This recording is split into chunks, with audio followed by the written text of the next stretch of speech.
noches. Nuestro grupo está conformado por Diana Montoya Rojas y Gemima Vergel. A continuación, efectuaremos una explicación breve y detallada sobre los actos de corrupción que han permeado la Unidad Nacional de Riesgos y Desastres en el año 2024. Caso de corrupción que es de actualidad y nos permite hacer un análisis requerido en los 3 episodios de este video. El presente video se dividirá en 3 episodios, así. El primero, descripción de la entidad involucrada en un hallazgo, irregularidad o acto de corrupción. Segundo, presentación del hallazgo, irregularidad o acto de corrupción. Y tercero, las medidas adoptadas y la importancia de la realización de la auditoría para identificar el hallazgo, acto o irregularidad de corrupción. Episodio 1. La Unidad Nacional de la Gestión del Riesgo y de Desastre.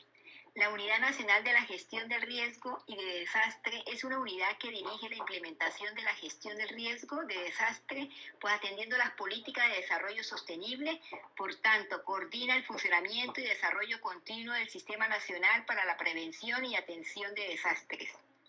Pues su objetivo se dirige a la implementación de la gestión del riesgo de desastre, atendiendo las políticas de desarrollo sostenible, y coordina el funcionamiento y el desarrollo continuo del Sistema Nacional para la Prevención y Atención de Desastres.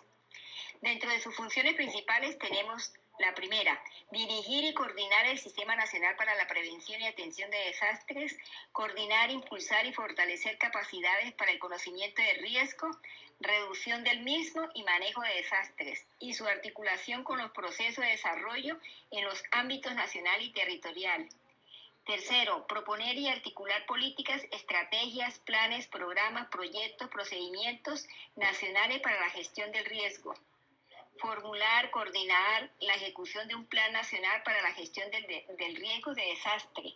Quinto, apoyar, coordinar a las entidades nacionales y territoriales en su fortalecimiento institucional para la gestión del riesgo de desastre, entre otras. Como mandato importante se precisa que estas entidades y recursos provienen de un patrimonio autónomo del Fondo Nacional de Gestión del Riesgo de Desastre, lo que le permite a la entidad la celebración de contratos para cumplir sus fines o propósitos, dato que es importante tiene relación directa en el caso de corrupción que se presentará en el episodio 2. En el episodio 2, caso de corrupción en la Unidad Nacional de la Gestión del Riesgo, carrotanques para el transporte de agua potable en La Guajira. La Unidad Nacional de la Gestión del Riesgo, en virtud del cumplimiento de sus funciones, adquirió cerca de 40 carrotanques que para el transporte de agua potable en La Guajira, compra de carrotanques que se efectuó por medio de contratos con hallazgos de sobrecostos que involucran a funcionarios en caso de corrupción. En marzo de este año,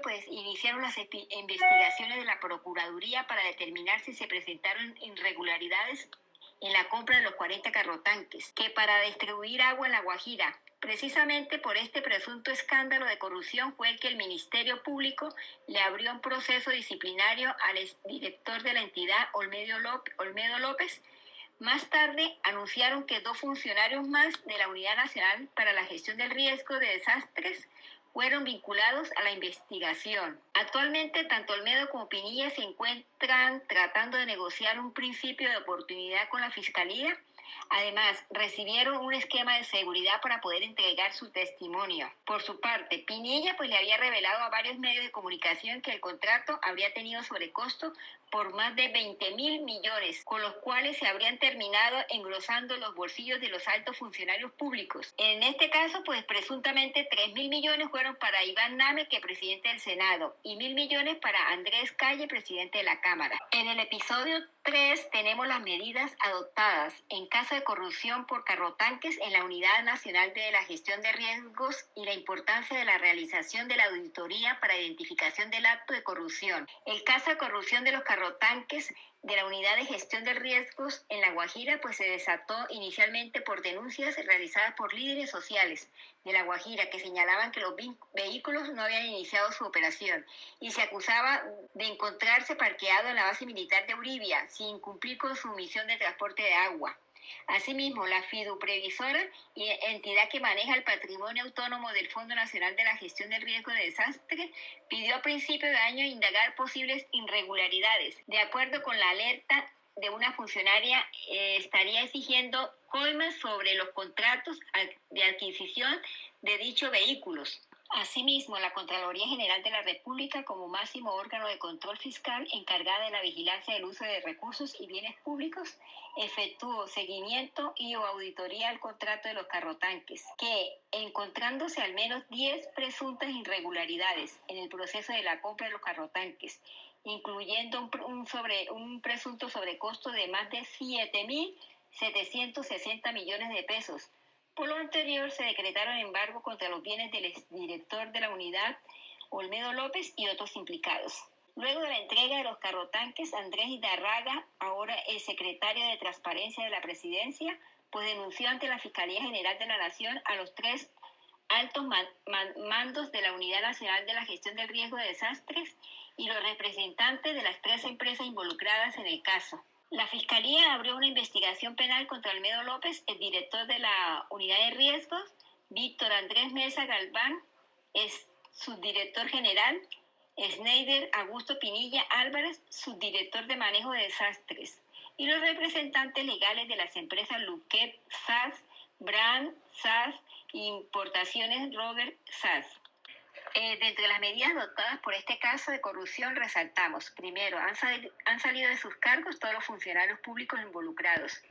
En el ámbito penal, la Fiscalía General de la Nación está avanzando en el caso de Olmedo López y Schneider Pinilla, habiendo aprobado esquema de protección y evaluando la aplicación del principio de oportunidad, que dependerá de la suficiencia de las pruebas documentales presentadas el 28 de mayo del 2024 para esclarecer los hechos de corrupción. Tercero, la Corte Suprema de Justicia ha iniciado investigaciones preliminares contra funcionarios públicos por presunto cohecho propio y enriquecimiento ilícito. Cuarto, en el ámbito disciplinario, la Procuraduría General de la Nación está realizando investigaciones referentes a los contratos de la Unidad de Riesgos y de Desastres, con el fin de establecer, entre otros aspectos, el estado técnico, financiero, jurídico y económico de los contratos celebrados y conocer las acciones adelantadas por la supervisión e interventoría correspondientes. Lo anterior con el fin de determinar si se inicia proceso disciplinario contra los funcionarios públicos o si se archiva el proceso. También la Procuraduría abrió investigación disciplinaria el 9 de abril de 2024 contra Olmedo López Martínez, Schneider Pinilla y Víctor Andrés Mesa. Quinto, la acción de Superintendencia de Industria y Comercio frente a las empresas presuntamente involucradas en el escándalo Impoamericana Roger S.A., Luques SAS y Brand SAS. La Superintendencia de Industria y Comercio es el órgano administrativo competente en la investigación de casos de corrupción en relación y en función de proteger la competencia económica al consumidor y la propiedad industrial. La Superintendencia puede realizar investigaciones de oficio o investigación en coordinación con entidades encargadas de combatir la corrupción, tales como la Fiscalía General de la Nación, la Procuraduría General de la Nación, la Contraloría General de la República u otras autoridades competentes. Otros frentes de acción de las instituciones que será objeto de seguimiento serán las acciones en el ámbito fiscal por parte de la Contraloría General de la República, las acciones de reparación que distintas entidades deben desplegar por los daños causados por la corrupción a las comunidades víctimas de este hecho y los procesos en la Comisión de Acusaciones en la Cámara de Representantes. Las auditorías son importantes, como quiera que permiten la mejora en el rendimiento, cumplimiento de funciones, ayudan a la optimización de recursos, evitan fraudes o las denuncias para que se tomen las medidas correctivas y sancionatorias pertinentes e incrementa la eficiencia y mejora en los servicios. La auditoría realizada por los organismos de control en las unidades nacionales de la gestión de riesgos fueron importantes, en el entendido que permitieron descubrir hallazgos de corrupción en los contratos de adquisición de dichos carrotanques y han dado lugar al despliegue de acciones correctivas y sancionatorias. Se precisa que para este caso de corrupción se han tomado medidas sancionatorias, pues los hallazgos de corrupción se descubrieron cuando ya se había ejecutado el contrato, pero eso no impide que el gobierno nacional inicie las acciones de repetición a sus funcionarios para la recuperación de los dineros objetos de desfalco.